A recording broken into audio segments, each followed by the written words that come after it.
আসসালামু আলাইকুম সুপ্রিয় দর্শক মণ্ডলী, welcome back to my channel. কেমন আছেন? আশা করি ভালো আছেন। দেখতেই পাচ্ছেন আমি মাছের চচ্চড়ি বানাচ্ছি। তো আজকে আমি লইট্ট মাছের চচ্চড়ি বানাচ্ছি, খেতে অসাধারণ গরম ভাতের সাথে। আশা করি আজকের ভিডিওটা আপনাদের কাছে ভালো লাগবে। ভালো লাগলে আমার চ্যানেলটি অবশ্যই সাবস্ক্রাইব করে পাশে থাকবেন, আর পাশে থাকা বেল বাটনে ক্লিক করে অল নোটিফিকেশন অন করে রাখবেন। তো চলে যাচ্ছি মূল রেসিপিতে। দেখতে পাচ্ছেন এখানে আমি নিয়েছি লইট্ট মাছ। আমি হাফ কেজি লইট্ট মাছ নিয়েছি, এখানে খুব ফ্রেশ করে ধুয়ে নিয়েছি।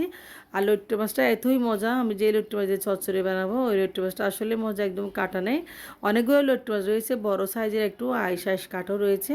তো এরপর যে লইট্ট মাছগুলো হালকা একটু পানি দিয়ে আমি এখন অল্প করে আছে 2 মিনিট মতো সিদ্ধ করে নেব। লইট্ট মাছটা সিদ্ধ করে আমি চচ্চড়িগুলো বানাবো, কারণ আমি কাঁটাটা অবশ্যই ফেলে দিব। তো দেখতে পাচ্ছেন আমি সিদ্ধ করেছি লইট্ট মাছটা, 2 মিনিট মতো সিদ্ধ হয়ে গেছে। এরপর যে লইট্ট মাছটা আমি একটা ছাঁকনি দিয়ে পানি ঝরিয়ে ঠান্ডা করে নেব। তবে চাকরি নিয়ে নিয়েছি এবং পানিও জড়িয়ে নিয়েছি। এখন এই পর্যায়ে লইট্ট মাছের কাঁটাটা আমি ছেড়ে দিয়েছি। লইট্ট মাছের কাঁটাটা অবশ্যই ফেলে দিবেন লইট্ট মাছের চচ্চড়ি বানানোর জন্য, তাহলে লইট্ট মাছটা অবশ্যই মজা হবে। তো দেখতে পাচ্ছেন কাঁটাটা ফেলে দিলে লইট্ট মাছের চচ্চড়িটা খেতে অসাধারণ হয়। এই পর্যায়ে কাঁটা ফেলে দিয়েছি। আমি চুলায় একটা প্যান বসিয়ে সয়াবিন তেল গরম করে পেঁয়াজ কুচি দিয়েছি 2টা। আর পেঁয়াজটা আমি হালকা ব্রাউন কালার করে অল্প করে একটু আঁচে ভেজে নেব। চুলাটা অল্প আঁচে রাখবেন যাতে নিচে পেঁয়াজটা পুড়ে না যায়। আর পেঁয়াজটা একটু ব্রাউন কালার করে ভাজলে হবে, বেশি করে ভাজতে হবে না। তো মাছ রান্নার ক্ষেত্রে অবশ্যই পেঁয়াজটা একটু কম আঁচে রাখবেন, একদম বেশি কালার করতে যাবেন না, তাহলে মাছটা অবশ্যই খুব মজা হবে। এরপর যে দেখতে পাচ্ছেন দিয়েছি আমি কিছুটা শুকনো মরিচ পেঁয়াজ কুচির সাথে, আর দিয়েছি হলুদের গুঁড়া এবং মরিচের গুঁড়া, এবং দিয়ে দেবো এখানে মশলা কিছুটা গরম মশলা। সবগুলো দিয়ে ভালোভাবে এখন পানি দিয়ে একটু কষিয়ে নেব। তো মাছের চচ্চড়ি একটু ঝাল করলে আসলে খেতে ভালো লাগে। অল্প করে পানি দিয়েছি যাতে মরিচ মশলাটা পুড়ে না যায়।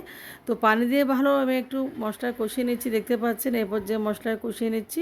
মশলা যতই কষাবেন ততই আসলে রান্না মজা হবে, এটাই স্বাভাবিক। আমি বারবারে আমার রান্নার টিপস এগুলো বলি। যতই মশলা কষাবেন মাছ বা মাংস রান্না করার ক্ষেত্রে ততই রান্না মজা হবে।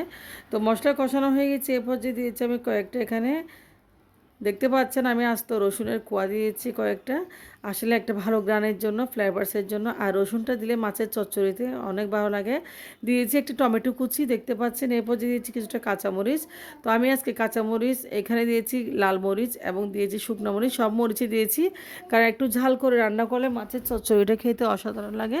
তো দেখতে পাচ্ছি সবগুলো দিয়ে আমি একটু ভালোভাবে কষিয়ে নেব। আমি মাছের মশলাটা আরও 3 মিনিট 4 মিনিট ধরে কষিয়ে নেব যাতে টমেটোটা গলে যায়। আমি অল্প আর একটু পানি দিয়ে দিচ্ছি, দেখতে পাচ্ছেন, টমেটোটা গলার জন্য। এরপর যে টমেটো যাতে গলে যায়, টমেটো গলে গেলে মাছের চচ্চড়িটা খেতে অসাধারণ হবে।